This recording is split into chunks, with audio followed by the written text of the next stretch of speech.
உயிர்த்தெழுந்த இயேசு கிறிஸ்துவின் உன்னதமான நாமத்தினாலே உங்கள் ஒவ்வொருவரையும் இந்த புதிய நாளிலே தேவனுடைய ஜீவனுள்ள வார்த்தையின் மூலமாய் சந்திப்பதில் நான் கர்த்தருக்குள் மகிழ்ச்சி அடைகின்றேன்.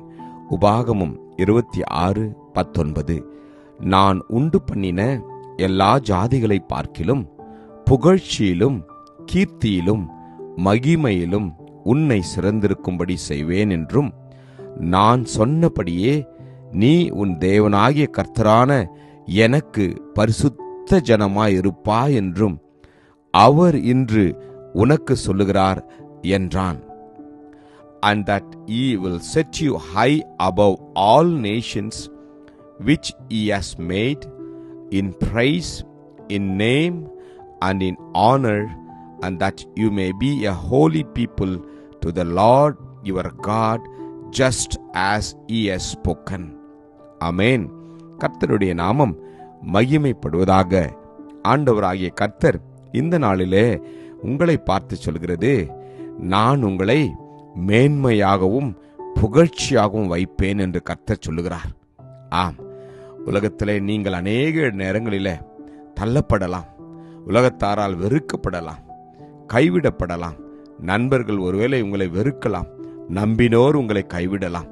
ஆனால் ஆண்டவராகிய தேவன் உங்களையும் என்னையும் பார்த்து சொல்கிறார், என் பிரியமான சகோதரனே, என் பிரியமான சகோதரியே, இந்த நாளிலே நான் உங்களை சகல ஜாதிகளிலும் உங்களை மேன்மையாக வைப்பேன். காரணம், அதற்காகவே கர்த்தர் உங்களையும் என்னையும் அவர் வேறு பிரித்திருக்கிறார். அதற்காகவே கர்த்தர் உங்களுக்கும் எனக்கும் அவருடைய நாமத்தை தரித்திருக்கிறார். கர்த்தர் உங்களையும் என்னையும் அவருடைய சித்தத்தை செய்யும்படியாய் அவர் தெரிந்து கொண்டிருக்கிறார்.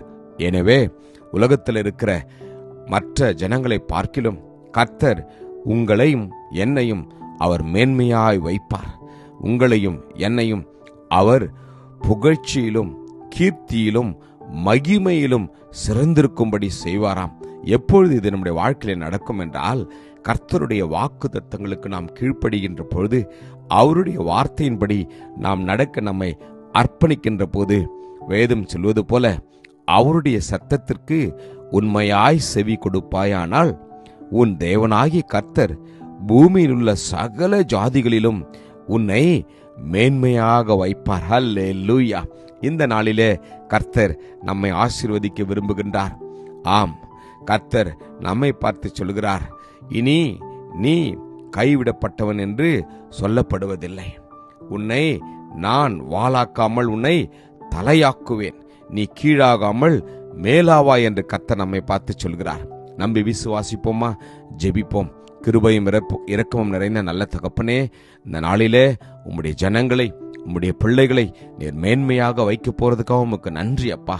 ஆம் தகப்பனே, நான் உங்களுக்கு புகழ்ச்சியும் கீர்த்தியும் உண்டாக்குவேன் என்று உம்முடைய வார்த்தை சொல்வதற்காக உமக்கு நன்றி ஆண்டவரே. ஆம் தகப்பனே, உம்மை நாங்கள் நம்பி இருக்கிறோம். ஒவ்வொருவரையும் இந்த நாளிலே உம்முடைய வார்த்தையின் மூலமாய் நீர் ஆசீர்வதித்ததற்காக உமக்கு நன்றி. இயேசுவின் நாமத்திலே ஜெபிக்கிறோம் ஜீவனுள்ள நல்ல தகப்பனே. ஆமேன். God bless you. Jesus loves you. Amen.